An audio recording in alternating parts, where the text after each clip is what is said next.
Welcome to the Close the Chapter podcast. I am Kristen Boyce, a licensed marriage and family therapist with a private practice, Pathways to Healing Counseling. Through conversations, education, strategies, and shared stories, we will be closing the chapter on all the thoughts, feelings, people, and circumstances that don't serve you anymore and open the door to possibilities and the real you. You won't want to miss an episode, so be sure to subscribe.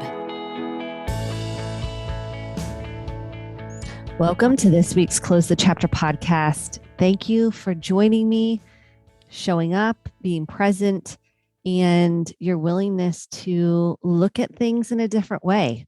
Today, we are going to be talking about the state of the union with mental health. I really want to have a candid conversation about it and talk about anxiety and fear that I see is plaguing our country, really the world, and how we can work through it, but not just the world, but you individually, and how to tend to yourself during this time, this really difficult time of grief and loss and transitions and the roles you're playing as a parent, maybe in your job.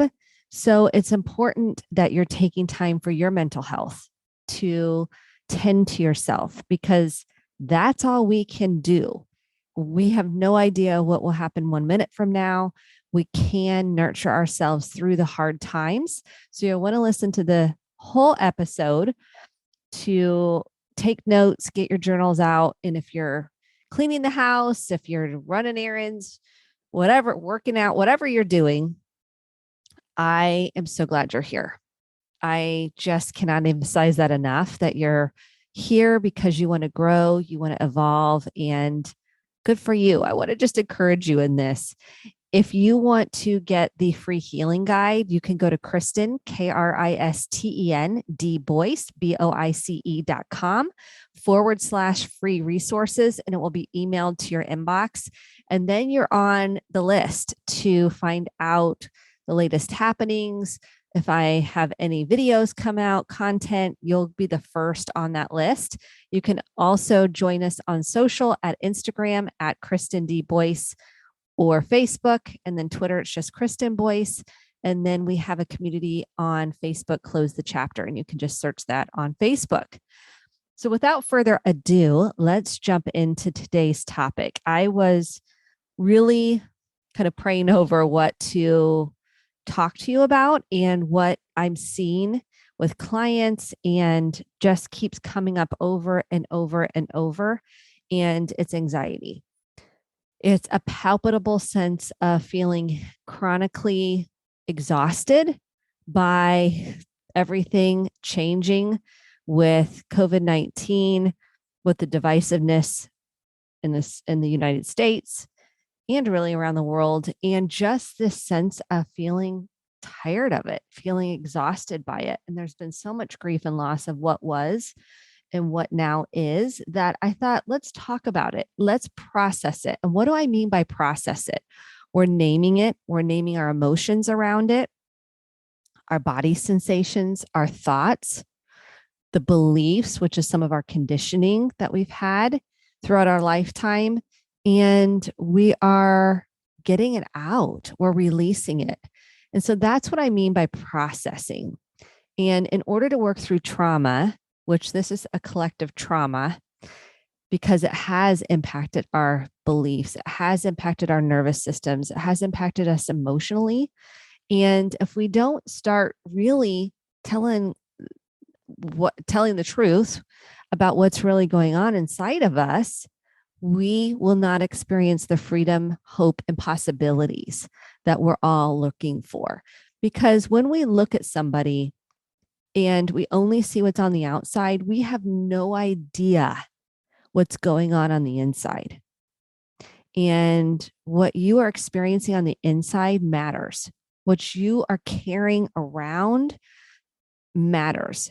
Because if we don't tend to them, we don't address them, you will pass this down generationally. And anxiety is one of the most contagious affects we can have that transfers to our children. And that's something I have to work on every day to manage, because I didn't really name it as anxiety before. I didn't name it as something that was taking over, so to speak, my nervous system. And after doing this work for 20 years, it's now that I can name it's anxiety, fear of being late, fear of what people think, fear of rejection, fear of being scrutinized, fear of being judged, fear of being misunderstood, fear of what people think. I mean, at the end of the day, we all have fears. And I want you to get a pen and paper out, and I want you to write out, what are your fears? Maybe you're afraid of dying. Maybe you're afraid of losing a loved one. Maybe you're afraid of something bad happening because you've had so much trauma in your life. And that fear takes root if we don't tend to it, and it grows.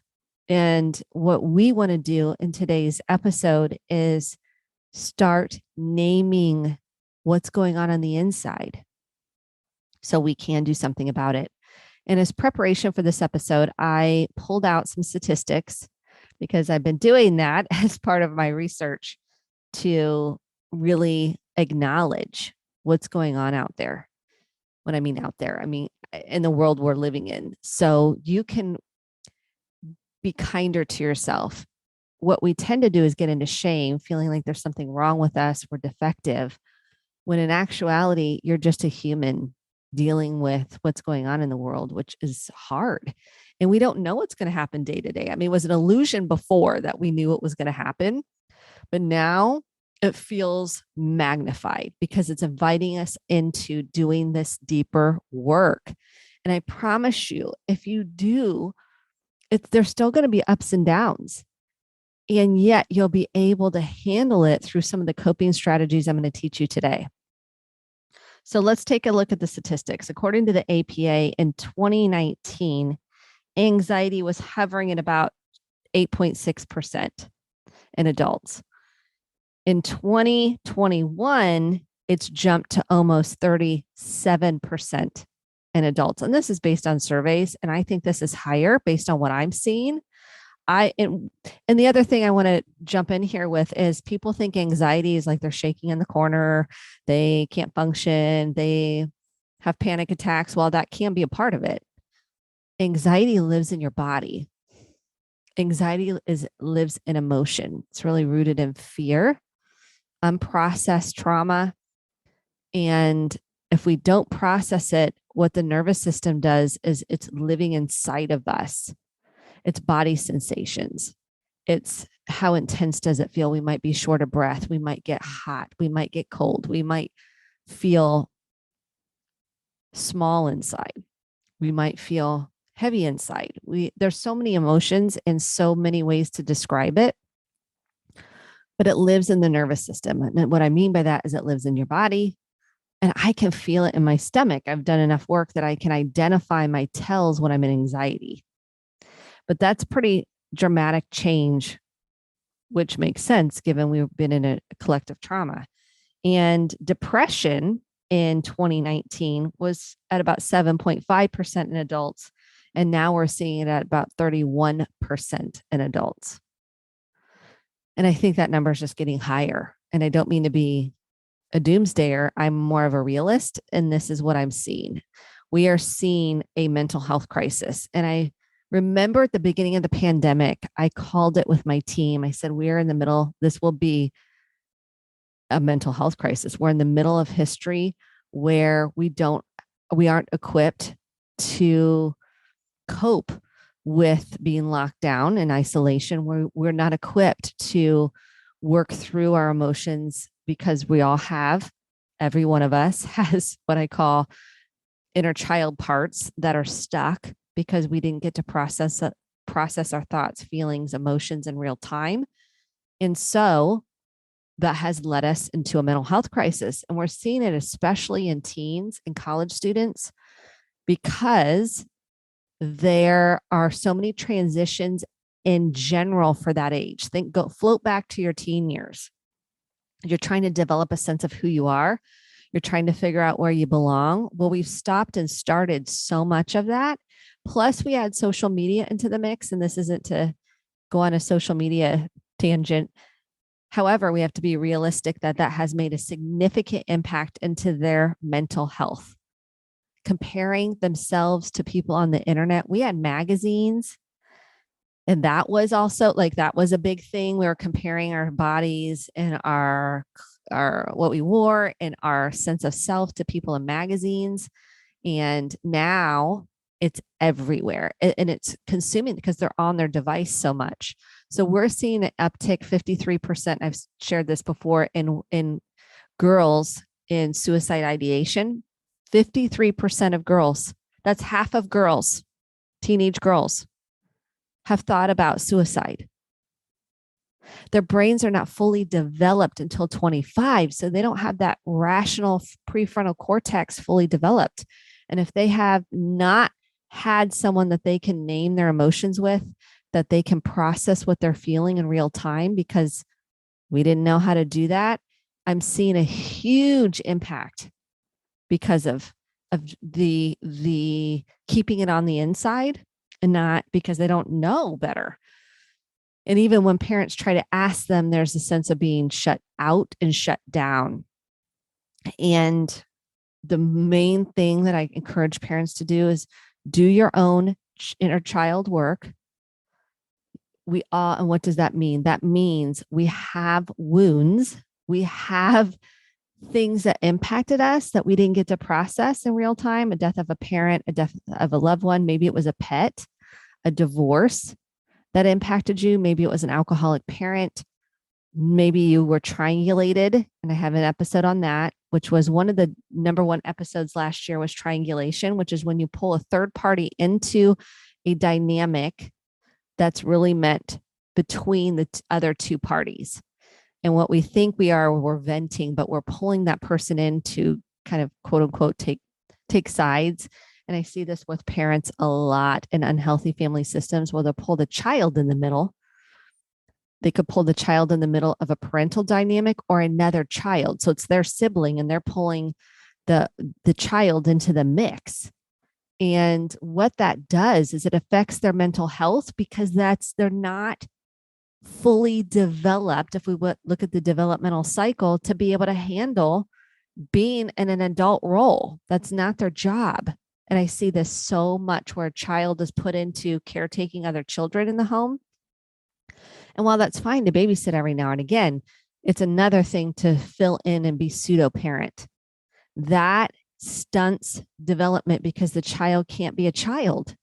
They have to be responsible. Now, there's something to be said about teaching accountability and responsibility versus putting them in a role that is not meant for them. They're meant to be a child, which creates a lot of anxiety.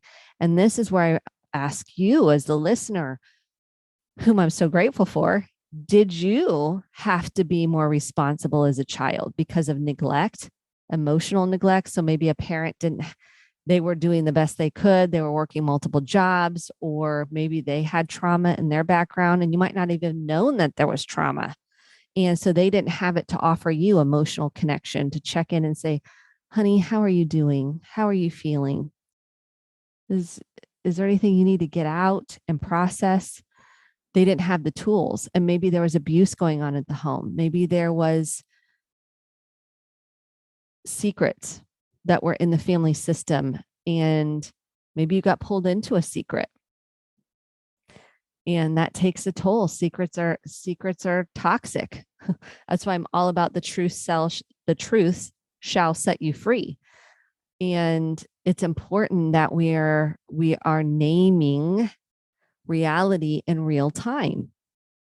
Because if we don't, we're going to end up with codependent behavior. What's codependent behavior? That's someone that is looking to somebody else to say, do you love me? Do you need me? Do you want me? Do you think I'm worthy? Versus you feeling secure with who you are and feeling enough and worthy and valuable, not because of external validation, although that feels nice, because you feel that is true for you. So when I have a couple come into my office and they're looking to the partner to make them feel loved and valuable and worthy, I will say, I want you to offer that to yourself. And that looks like you saying, oh, honey, you're doing the best you can. I'm proud of you for making that change. You're saying that to yourself. The partner saying it to you is icing on the cake. And why is that such a craving? One, we're human and we love to be understood, seen, because that helps us feel safe. It helps us feel safe in real time. And if we did not get that as a child, which is the birthplace of a lot of anxiety, trauma is, it doesn't necessarily have to be in your childhood. Although even if there was a trauma later in life, I find a dotted line to the childhood, not to blame our childhood, to go empower you to know yourself, to deconstruct concepts and beliefs. And if you did not get acknowledgement, if you did not feel seen, if you did not feel safe or understood, you're craving it now. You're craving that as an adult and you're seeking it out rather than seeking it from within. That's why I love the work I do. We're seeking it from within, and the relationships are just icing on the cake. Because if I don't do that work now of offering myself that nurturing, that love, that grace, I'm dependent on someone else giving it to me. And then when they don't give it to me, then I'm back in my shame going, well, I must not be lovable. I must not be worthy. They must not care about me. Versus they got their own crap.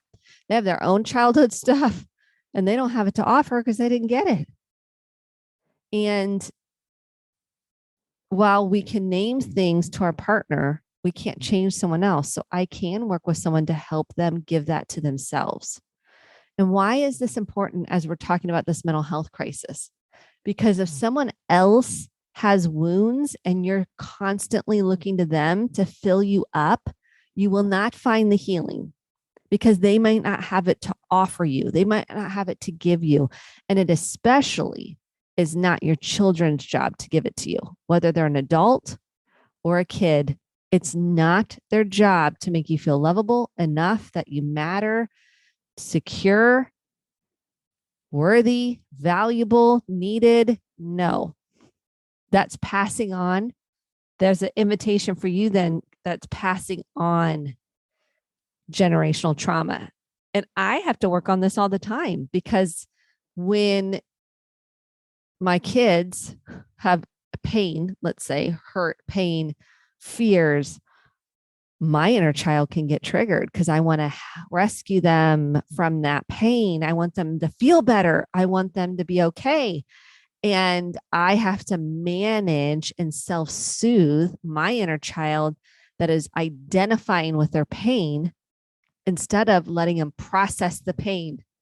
Because processing the pain turns into power for them. It empowers them. Now, is it just like a magic wand? No. But I know, for example, one of my kids, both of my kids really, if they are getting their teens, so if they're getting feisty, if they're getting a little bit ornery, it's really because, and I can tell you because it's like I'm watching it in real time because there's something underneath that needs to be processed and they may not even know what it is. And once they process it, and that looks like naming what they feel, it looks like just getting it out, they feel better. And they're less likely to carry that trauma moving forward because in real time, we were able to process it and get it out. That's why I encourage people to journal. So you're processing it as close to real time as you can. The emotions you're having, you can go back and listen to the episodes on core emotions, body sensations you're having, beliefs about yourself, which is really rooted in shame, and thoughts, like where did these thoughts come from? And you're able to process through it. And I have a trigger journal that I'm hopefully going to make into a journal that I use with clients. And it's powerful. We're working through the root. We're working through the root of that anxiety. And how do we work through the root? I have them float back to a time where they felt similar. So for example, if my daughter is upset about whether she makes something or not. So if let's say it's a theater thing, they're theater kids, or sports, it doesn't matter. Let's say they're afraid they're not going to make something or afraid they're not going to place in a competition. I can say all I want that your worth and value doesn't come at all from how well you do in this. This is just a bonus. And if you don't do well, it doesn't matter, but to them, it matters significantly.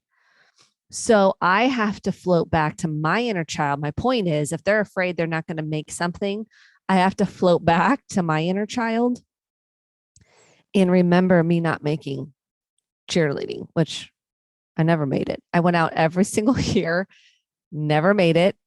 But the idea I thought I would feel if I was a cheerleader, I would belong, I would be liked, I would be somebody, I would be wanted, I would be admired. I mean, all the things that kids want when they want to, typically, when they want to belong to something. And what I know now is that wasn't meant for me. I had to go through that sense of, at the time, what felt like pain and rejection and not being good enough, to now recognizing, and 40 years later, recognizing that that was the best thing for me. But in the time, your kids aren't going to feel that. And so crying, which is what I did, I didn't make it. I would cry. And then I'd had my little journal that I had. I would write about it in my journal. And that is a gift my mom gave me, is the journal, and write about it and get it out. And then I saw her do some of that too, which helped. And then I would feel better. So then the next time I go out again, I put myself through that same process all over again. And guess what? That helped me. Now it can get triggered. That inner child part of me can feel that pain again of not making something. And I have to nurture that inner child part of me, the 11, 12-year-old part of me, and say, it's okay if she doesn't make it. It's for the best in her. That is protecting her from something I might not see now, and self-soothing through that, so I don't project that anxiety or my inner child feelings onto her. So I can be that, so I can acknowledge her feelings. And this is hard. I don't do it well all the time. And this is what it looks like for your own anxiety. If you don't have kids, this is the same process of dealing with your own inner child. It's, how old do you feel? Naming it. And so I have to float back when I get triggered in real time to go, okay, what is this bringing up for me? Oh, this is bringing up when I was, didn't make that cheerleading, which I've worked through that now, but I'm giving you an example. And it can be anything in your life, but you've got to float back to where the root of this started. And because it's probably not processed, you probably didn't get to name how that impacted you. And that's the other thing. How did it impact you? What did that do to you, the belief about yourself? Maybe you're stuck in I'm never good enough. And then if we feel never good enough, we have to watch that we don't put that on our kids and want them to make us feel good enough or live vicariously through them. So if you want them to be these high achievers because you weren't, or you think then if they're high achievers, they're going to not experience shame or judgment and they're going to feel successful. Well, guess what? They're going to have all those things because that's part of being a human. And when you recognize that they are going to have pain, they are going to have sadness, and are we going to like it? No, we have to meet them where they are. And so when parents say, well, my kid doesn't connect with me, I'll say, have you done this? Is this new material talking about emotions? Is this going to be awkward because you've never named anything before? Give yourself some grace and own it and say, I realize that I didn't name emotions and I didn't talk about it with you. And now it might feel awkward. Is that true? Do you feel like it's awkward now? Name it. I am all about naming it out loud. It's like, in family systems where we pretend like maybe dad isn't the drinker. And so we just act like there's this big white elephant and that's normal. And I'm about name the white elephant. Name the white elephant with love and grace.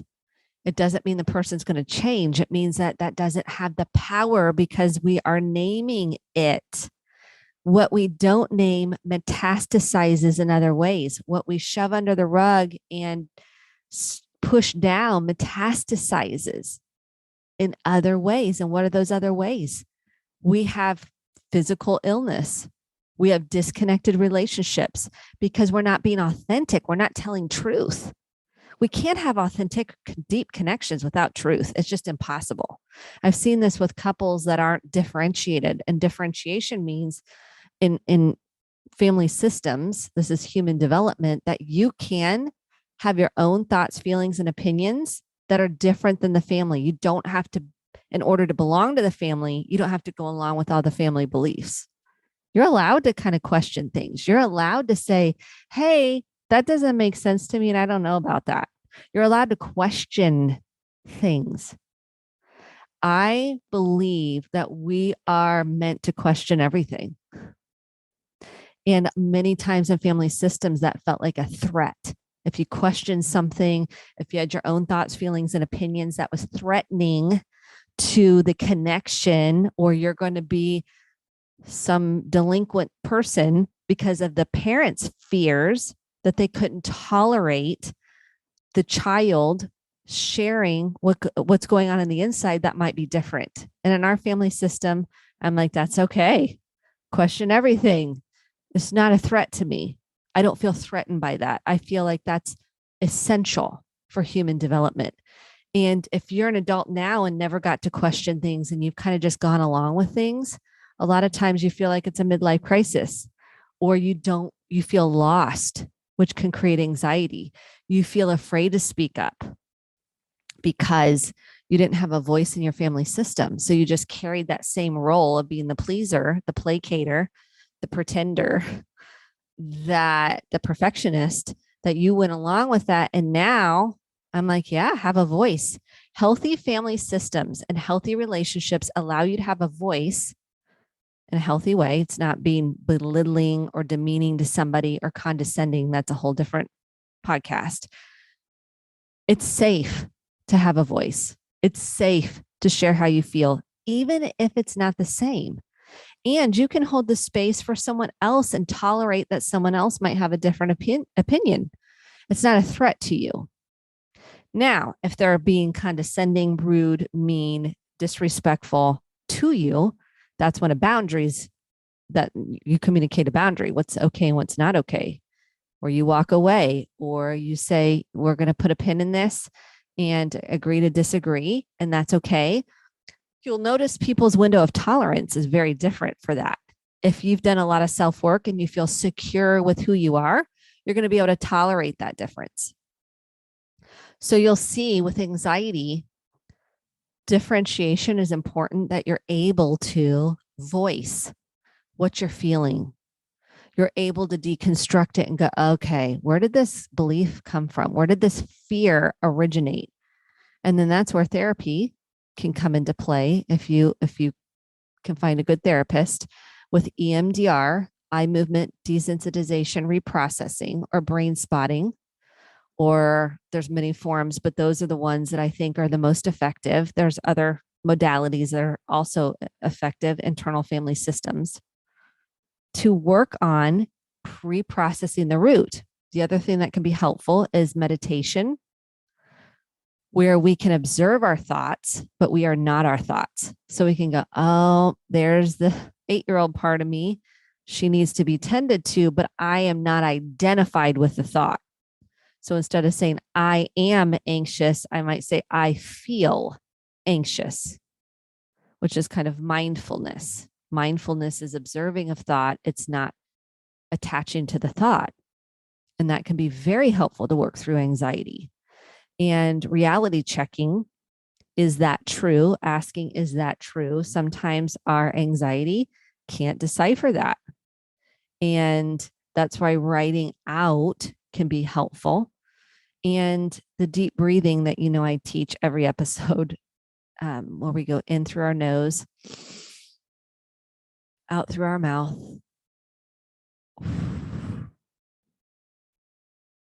Big belly breath. Repeat 5 to 6 times an hour with feet on the floor to ground yourself can be very helpful. I was working with a client, a college student that was having a panic attack, and I taught her how to handle a panic attack. And I'm going to share it with you because I'm finding more and more people are having what they call panic attack. A panic attack is when you feel like you can't breathe. You actually sometimes feel like you're having a heart attack. You're not.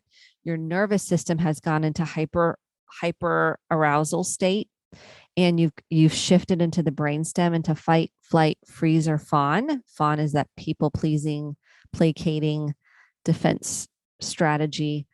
And these were all to develop to keep you safe from tigers, to keep you safe from severe threat. And sometimes that arousal system can get kicked in if we have unprocessed trauma or something else going on that can send us into the fire alarms going off, but yet there's really nothing scary going on. And the first thing is we sometimes feel like we can't breathe. And so what I recommend is if you have something cold, put it on the back of your neck, an ice cube, cold water, go to the sink and take your hands under cold water, put them on the back of your neck and connect with the feeling on the back of your neck. Or, wherever you want to experience that kind of back into your body sensation. Then you can also put your hands on the back of your head, your feet on the floor. You can go outside and put your feet in the grass. Now, I realize it's winter time now, so you don't really want to get hypothermia. So you can go outside, put your hands in snow, or just feel the coldness in your hands. Notice nature, or notice 4 to 5 things that you see in your surroundings. So you might say, if you're outside, you might say, okay, I see the big oak tree. I see the leaves. I see the tree trunk, the branches. I see the grass. So you're starting to slow that nervous system down, and this can be done anywhere. The next thing you might do is notice what you hear.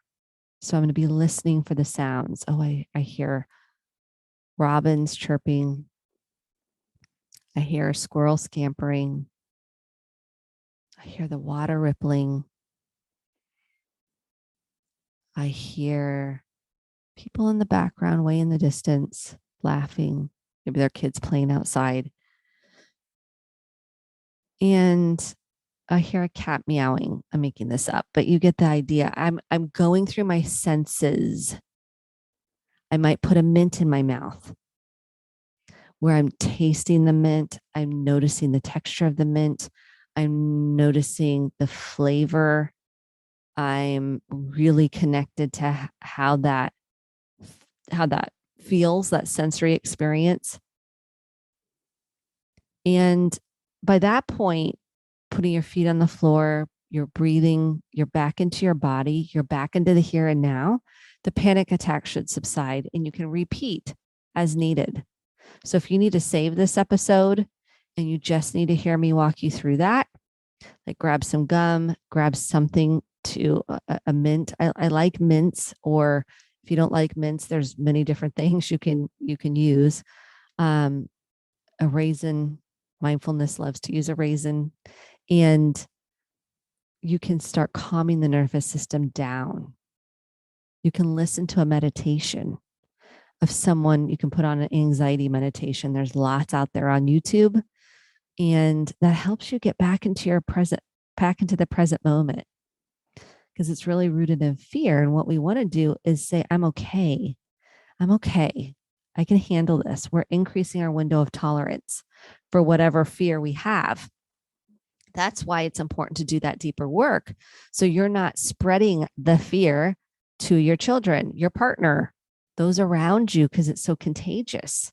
You have to take radical ownership of it and learn healthy ways to cope and manage it.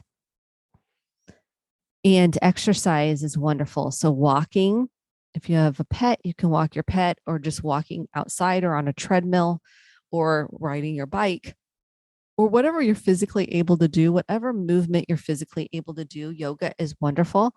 I have a client right now and going through deep grief, and yoga has been really helpful in working through some of that grief. Some people will train for a race like a marathon, or not me, but some other people would run. That seems to be helpful. Pilates is great. So whatever works for you that you find helpful to your body, make it a priority. If you've got anxiety, make it a priority. Watch your caffeine intake. Caffeine makes your heart race. Chocolate, any kind of caffeine, lots of coffee, lots of teas, soda, and it can make you feel jittery. So I recommend tapering down caffeine if you're experiencing a lot of anxiety.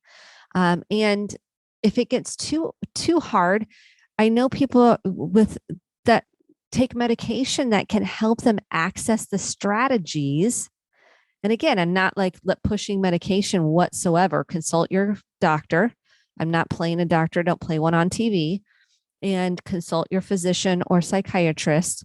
And that can be helpful sometimes to be able to have your nervous system be able to access the coping strategies, the healthy coping strategies I'm talking about consistently.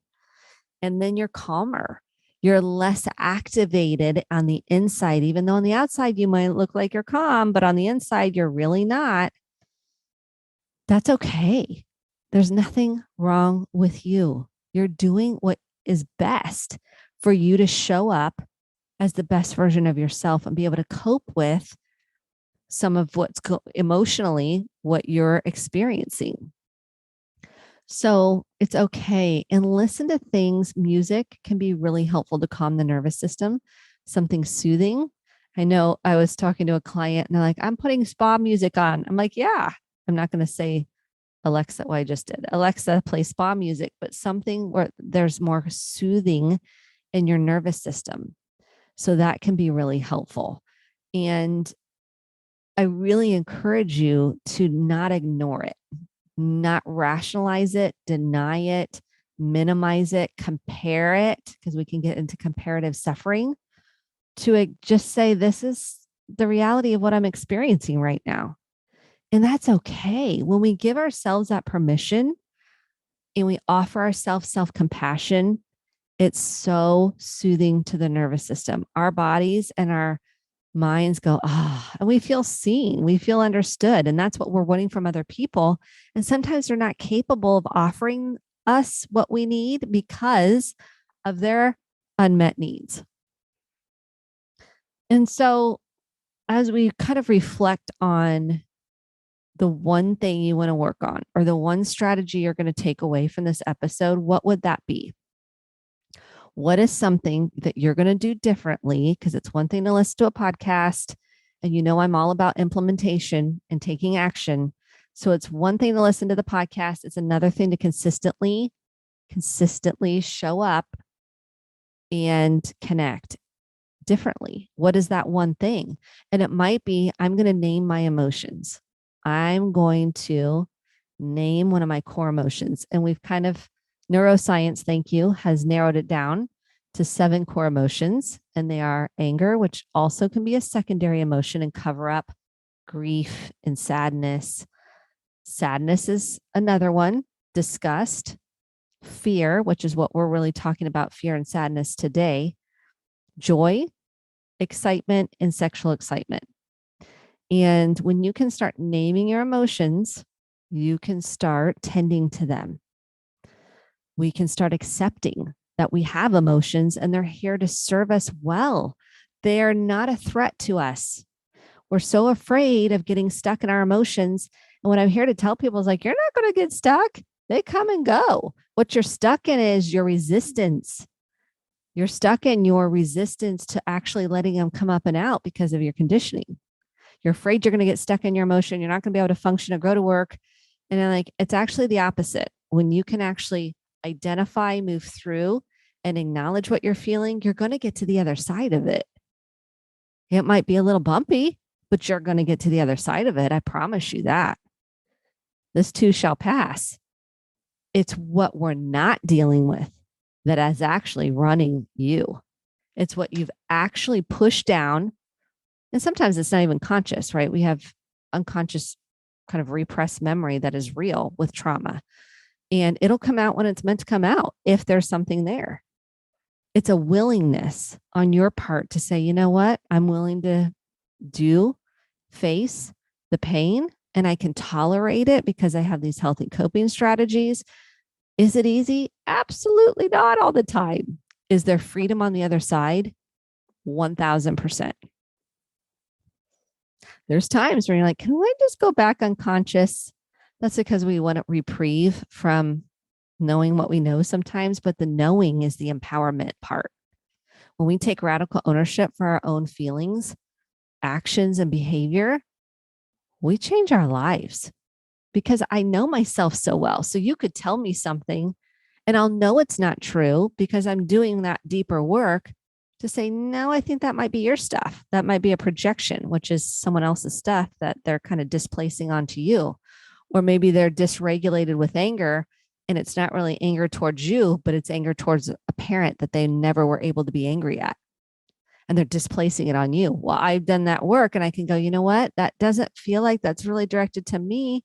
I'm wondering if this is really about not being able to be angry at your mom because it was unacceptable to share how you really felt. And this is triggering that same feeling of shame. You get the idea, but you see, sometimes we displace what's not processed onto somebody else unconsciously.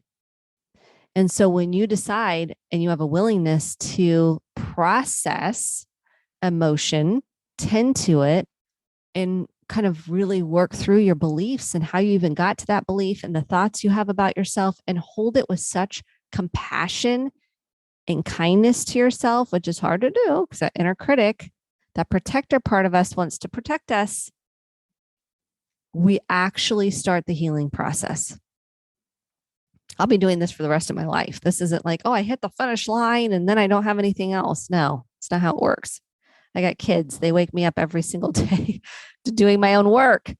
So I don't project onto them, which is an everyday rumbling for me because I don't want to put unrealistic expectations on them that they have to caretake me or don't leave me or you have to tell me everything or achieve or do well in all these sports or whatever it is, because that's my stuff.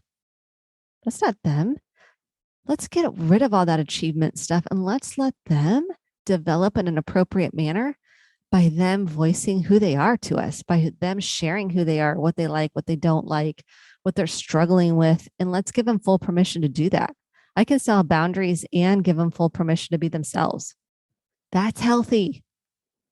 And I want you to do the same thing for yourself. And you can't do it for them if you're not doing it for yourself. Bottom line, point blank, period. Will not be able to be unattached to the outcome without doing this work yourself first. You've got to start with you. That's the whole point of today's episode is if you've got anxiety, you're struggling with depression, it's okay.